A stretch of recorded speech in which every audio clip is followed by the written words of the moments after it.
কয়টা দিন সময় দেন, আমি আপনার সব টাকা পরিশোধ করে দিব। 7 মাসে এই বাড়িটা ছাইরে দিবেন, আমি আজকে চুলেট লাগাই দিব। আমি আসলে কলিকে অনেক বছর যাবত পছন্দ করি, মুখ ফুটে বলতে পারি নাই। এই বিপদের সময় আমি দূর থেকে তার পাশে থাকতে চাই। আমি যে আপনার এই বাড়ি ভাড়া টাকাটা দিতেছি, এটা কলি যেন না জানে। কলির আব্বা কেনে চাকরি করতেন? কলির পরিবারে তো আয় রোজগার করার মতো কোনো মানুষ নাই। কলিরা যদি এখানে একটা চাকরি দিতেন। আমাদের অফিসে তো মেয়েদের কোনো পোস্ট নাই। রহমান মিয়া পিয়ন ছিল, তার পোস্টটা খালি আছে, সেখানে তো আমরা কোনো মেয়ে মানুষকে বসাতে পারবো না। আমারও যদি ওই পদে নিয়োগটা দিতেন স্যার, আমার বেতনের টাকাটা আমি কলিদের পরিবারের জন্য পাঠাইতে চাই স্যার। রহমান মিয়া আপনার কি হয়? উনি আমার কিছু হন না, কিন্তু কলিরে আমি খুব ভালোবাসি স্যার। কলি বা তার পরিবার যেন জানতে না পারে এটা আমার ইনকামের টাকা।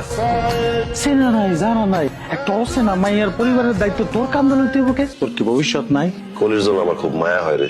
চিন্তা করে দেখ, একটা মানুষের সাথে আমার দেখা হয় না, কথা কইলাম না, হাত ছুঁয়ে দেখলাম না, একসাথে হাঁটলাম না,